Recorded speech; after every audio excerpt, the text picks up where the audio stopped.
Welcome back to the Health Momentum.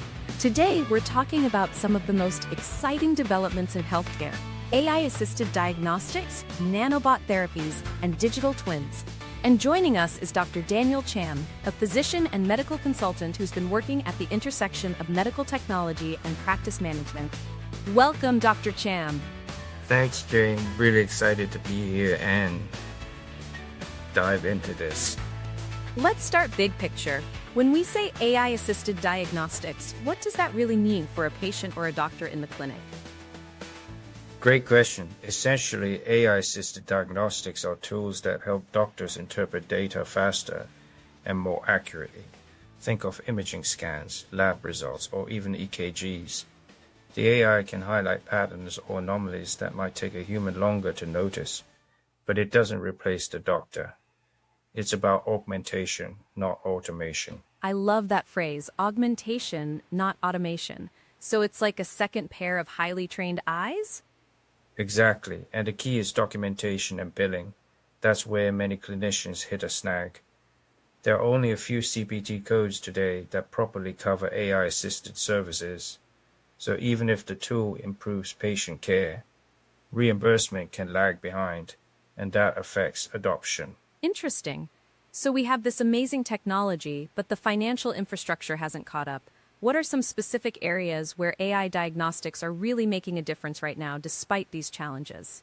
Absolutely. In radiology, for instance, AI can detect subtle changes in X-rays, CTs, and MRIs that a human eye might miss, or at least take longer to identify. Think early detection of lung nodules or brain aneurysms. It's also huge in ophthalmology for detecting diseases like diabetic retinopathy, often even better than human specialists in initial screenings. Pathology is another big one, analyzing tissue samples for cancerous cells much faster. That's incredible. So it's not just about speed, but also potentially improving the quality of diagnoses. It sounds like it could also help reduce physician burnout if they have this powerful assistant helping them sift through mountains of data. Precisely, the sheer volume of data clinicians deal with daily is overwhelming. AI can triage cases, flag the most urgent ones, and provide a differential diagnosis list, allowing the doctor to focus their expertise on the complex cases and patient interaction. It frees up valuable time, which is a huge benefit for both doctors and patients. That makes so much sense. Now, moving from AI to something that sounds almost sci-fi, nanobot therapies.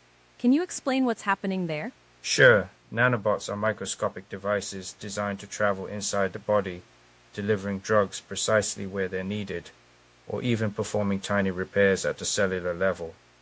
Early research shows they can, for example, target tumors more accurately than traditional chemotherapy, which reduces side effects. But we're still in the early stages in terms of coverage. Most insurance plans consider these experimental. So adoption isn't just a clinical issue, it's financial and regulatory too. Exactly. Without clear billing and coverage pathways, even the most promising therapies risk being sidelined.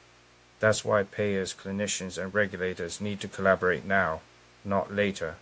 When we talk about nanobots, the applications are breathtaking.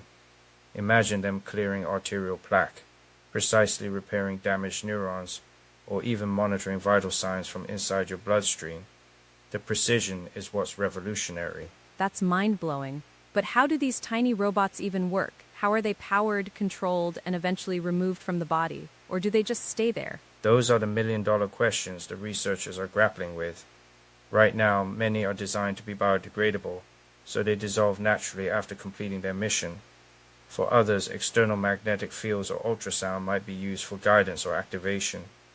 Power sources are often tiny batteries, or even leveraging the body's own energy like glucose.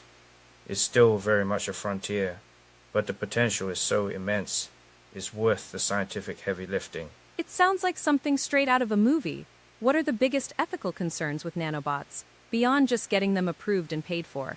You hit on a crucial point, Jane. Beyond the technical, there's a huge ethical landscape. What if they malfunction? What about unintended consequences, like interacting with healthy cells? There are also privacy concerns if they're monitoring internal body data. And of course, the access issue. Will these be therapies only for the very wealthy, exacerbating health disparities. These are all discussions that need to happen alongside the scientific breakthroughs. That's a lot to consider. And then there's the concept of digital twins, something I'm hearing more in predictive medicine. What's your take on that? A digital twin is essentially a virtual model of a patient. It simulates their health, predicts how they might respond to treatments, and even forecasts potential complications. Imagine being able to test a therapy in a computer model first, to see how it affects that specific patient. It's personalized, predictive, and proactive care. Wow. So in the future, your digital twin might get the therapy before your actual body? Exactly, but again, reimbursement and legal clarity are still evolving. Many digital twin applications are currently research-based, so clinicians need evidence and structured workflows to justify coverage and adoption. Think about it. A digital twin isn't just a static model. It's constantly updated with data from your wearables, electronic health records, genomic information, even lifestyle factors. It's a living, breathing virtual you, capable of simulating complex biological processes. For example, a digital twin could simulate how a specific chemotherapy drug would metabolize in your unique system, or predict the risk of a cardiac event based on your specific genetic predispositions and current lifestyle. That sounds incredibly powerful for truly personalized medicine. But where does all that data come from, and how do we ensure it's secure? The privacy implications alone seem enormous. That's the core challenge, Jane. The data comes from everywhere. EHRs, genomic sequencing, continuous glucose monitors, smartwatches, even environmental data. Integrating it all, ensuring its accuracy, and then securing it against breaches is paramount. We're talking about incredibly sensitive, highly personal information. Strong encryption, anonymization techniques, and robust regulatory frameworks like HIPAA, which will likely need updates for this new paradigm, are absolutely critical. Patient trust is everything here. I can only imagine. It's a delicate balance between leveraging this incredible data for health and protecting individual privacy. I know you've spoken to some experts about this recently. Can you share a few insights? Sure. Dr. Amelia Rodriguez, Chief of Radiology Innovation, emphasizes that AI improves detection and workflow, but adoption depends on reimbursement trust. Proof Marcus Liu, a healthcare economist, says predictive models like digital twins can save costs and improve outcomes, but payer frameworks must catch up. And Dr. Anita Mehta, a nanomedicine researcher, reminds us that nanobot therapies hold huge potential, but coverage and regulatory clarity are essential before they go mainstream. They all echoed a similar sentiment. The technology is here, but the ecosystem supporting it, regulatory, financial, ethical, is still playing catch-up. That's a lot to unpack. What would you say are the top pitfalls clinicians should watch out for? 3 main ones. Billing ambiguity, lack of clear codes for AI and digital twin services, regulatory uncertainty. Nanobot and predictive tools are often in experimental or gray areas. Data governance and ethics.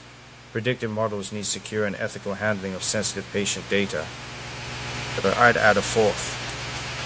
The sheer pace of technological change. It's hard for clinicians who are already swamped to keep up. There needs to be structured education and continuous training on these new tools. That's a very practical point. The healthcare system isn't always known for its agility in adopting new practices. What about the human element? How do we ensure that as we integrate these advanced technologies, we don't lose the critical doctor-patient relationship and the art of medicine? That's a concern I hear often, and it's a valid one. I actually believe these technologies, when implemented correctly, enhance the human element. By offloading routine data analysis to AI, doctors can spend more time empathizing, counseling, and building trust with patients. It allows for deeper, more meaningful conversations about treatment options, lifestyle changes, and holistic well-being, rather than just crunching numbers. It's about empowering the doctor to be more human, not less. I love that perspective. It really reframes the narrative from fear of replacement to opportunity for enhancement. And what about the future outlook? How soon will we see these technologies widely used? We're already seeing pockets of adoption. AI diagnostics are growing in imaging and labs. Digital twins are being piloted in major academic centers. Nanobots are still mostly in early research and clinical trials. I say within 5 to 10 years, these tools will become mainstream, provided regulatory, billing, and ethical frameworks evolve alongside the technology. I think AI in diagnostics will hit critical mass first, as it's a more direct augmentation of existing workflows. Digital twins will follow, especially as data integration becomes smoother. Nanobots are probably the furthest out for widespread clinical use, perhaps 10 to 15 years for general availability. So it's not a question of if, but when. For listeners who are clinicians, what practical advice would you give to prepare? 3 things. Audit your workflows to understand where AI or predictive tools could help. Engage payers early to clarify coverage. Document carefully for billing and for ethical compliance. And I'd add a 4th, stay curious. Read up on these advancements. Attend webinars, talk to colleagues. Don't wait for these technologies to be forced upon you. Proactively explore how they can improve your practice and patient outcomes. That's excellent advice. It's about being proactive and engaged. And for anyone interested in getting involved in this movement, whether they're clinicians, researchers, or even just interested patients, stay informed, pilot these technologies, and share your experiences. Join professional forums, contribute to research, and help shape the policies and best practices. Be part of something bigger. There are numerous advocacy groups, industry consortia, and academic initiatives focused on these very topics. Your voice, your experience, your questions, they all matter in shaping how these powerful tools integrate into our healthcare future. It truly sounds like a collaborative effort is needed across the board, from the developers to the clinicians to the patients themselves. Dr. Cham, before we wrap up, any final thoughts or calls to action for our listeners?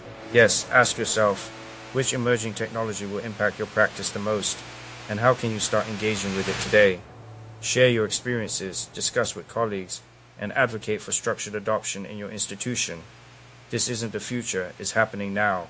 The healthcare landscape is on the cusp of a revolution, and we all have a role to play in ensuring it's a revolution that truly benefits humanity.